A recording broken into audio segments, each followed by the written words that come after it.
Ready, set, go. On this episode, we talk about appraisals coming in under value and trying to time the market. How'd that go? Good? Good.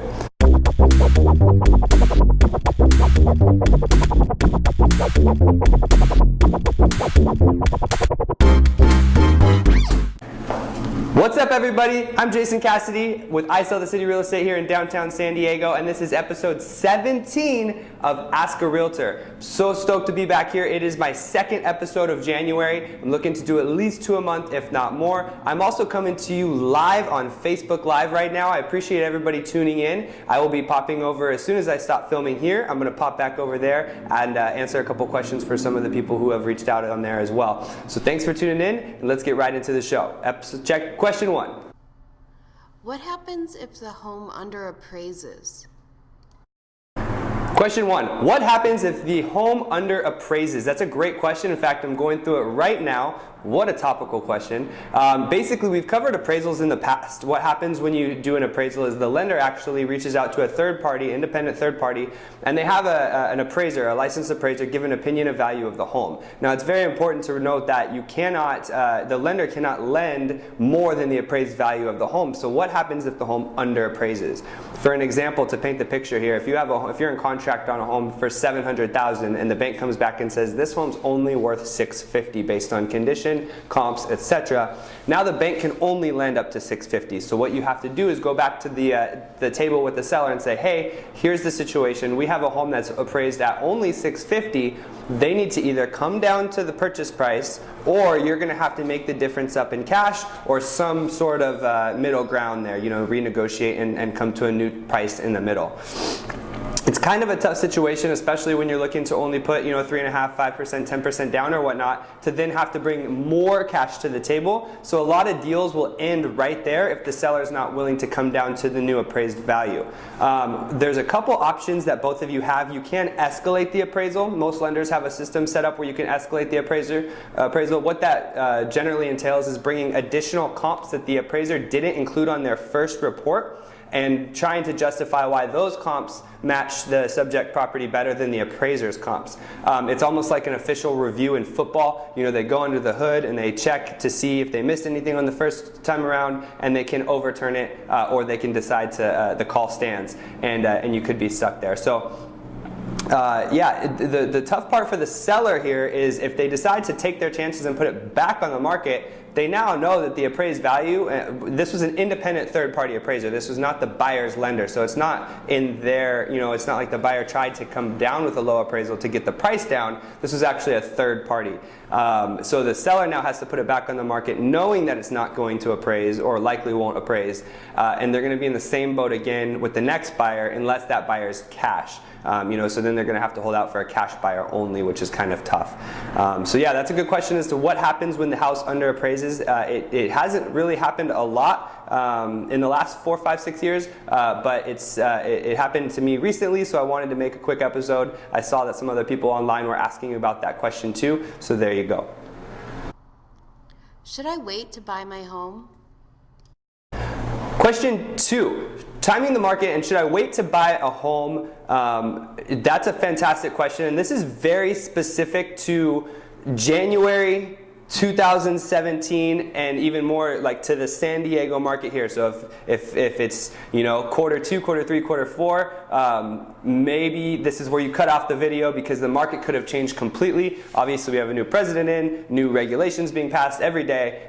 Interest rate environment is extremely volatile. So all of these things could completely change the landscape starting tomorrow. So kind of make sure I'm putting that major cover your asterisk on this, because I don't want someone to watch this 3 years from now and say, well, Jason said. So again, if you're not in San Diego and it's way later than January 2017, I'll see you on my next episode. So if you're still here, this question stemmed from a video that I watched from a friend, Derek Evans, who he has a show called Smarter San Diego TV and Win This Listing, and he said that is the market about to crash? And he talked about it, about 15-minute video. It was a very informative video, very good. What I wanted to convey with this video and what this question is should I wait to buy a home? It's very important to note that the market does move in cycles, right? And a lot of people think it's kind of like this, up, down, up, down, up, down.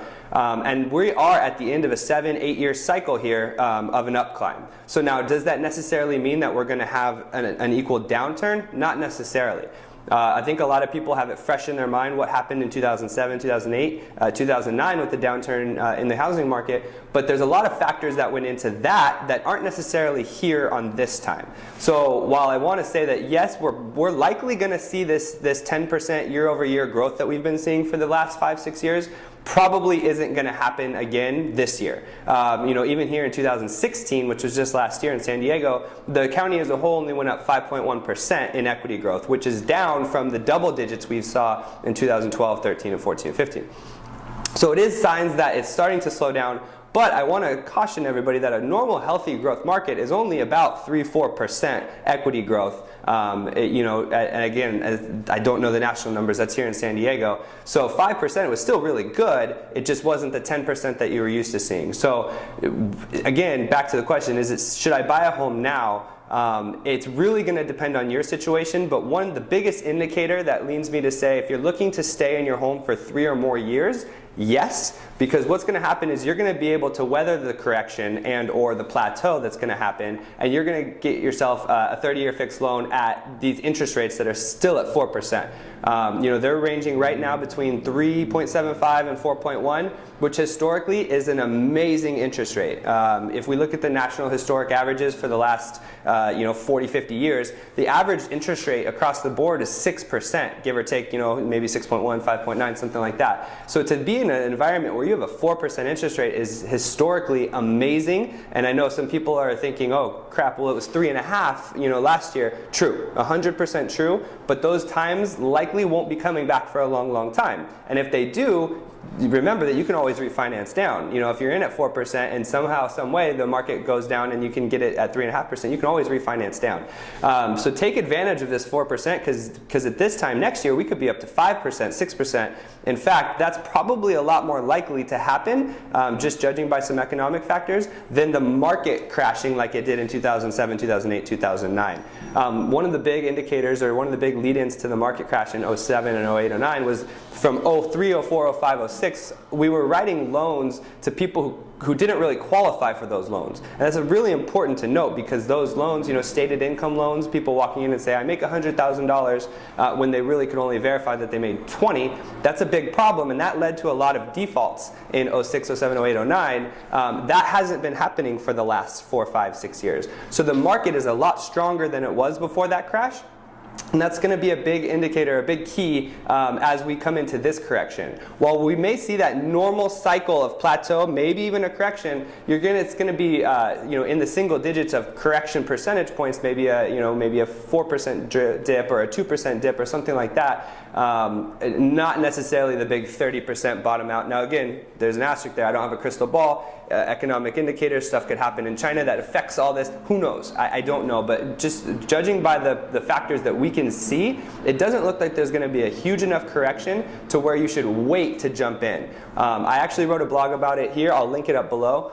Basically, you would need to see over a 10% correction in the market to equal out your payment if your interest rate goes up just 1%. So a $500,000 house at 4% is actually a much lower payment than waiting for the houses to drop 10%, getting that house for $450, but your interest rate goes from 4 to 5. You're actually in a worse position if you wait for that 10% drop. And again, I have to preface, a 10% drop would be considered a crash across the board. So don't just wait for that. Because you have this caveat of the interest rates going up in the meantime, which is probably more likely than the market crashing as a whole. Again, I want to say that this is very specific to San Diego, as well as if you're looking to buy the home as a future family home or whatnot, maybe the next, you're planning on holding for 3+ years so you can weather maybe this little quick correction, you're in a great position to buy, even though you're at the top of a 7-8 year market swing up. Where I would caution people and say, hey, tread carefully, is if you're moving downtown and you're only going to be here for a year or whatnot, and you're like, hey, well, I don't want to rent, I don't want to throw the money away, let's just buy, I have the money. Now you're getting into a position where you may not have enough growth over the next year or two to pay the closing costs when you go to sell. So it might not be the right idea for you to buy because when you go to sell on the backside, you're going to have your closing costs as well as the real estate commissions and things like that. So if you're looking to do a short term, maybe even buy 6 months, a year, maybe even a year and a half, it might not be the right idea. There's a great article New York Times posted. It's a rent versus buy calculator. I'll actually link it up below as well. You can click that and you can kind of put in your own stats and see, hey, I'm going to live here for 2 years. I make this amount. Should I rent or should I buy? It's a great calculator. I'll go ahead and link it up below. I know I rambled on a little bit, but I wanted to make sure I answered that question for you. I am going to sign off with that, but that was a fantastic question. I'll link up the blog below. I hope that was helpful. Thank you. Thanks so much for tuning in to episode 17 of Ask a Realtor. Make sure to jump on Twitter at Cassity. You can also find me on Facebook. We're doing Facebook Live right now. I'm going to flip over and answer some questions there that I saw coming through. And ask anything. Use hashtag AskARealtor. I will be there to answer the questions. You can also subscribe to my YouTube channel. I'll put the button right here. I'll also link it up below. I would love to interact with you there. Thanks so much for tuning in. Happy January, and I hope to talk to you soon. Peace.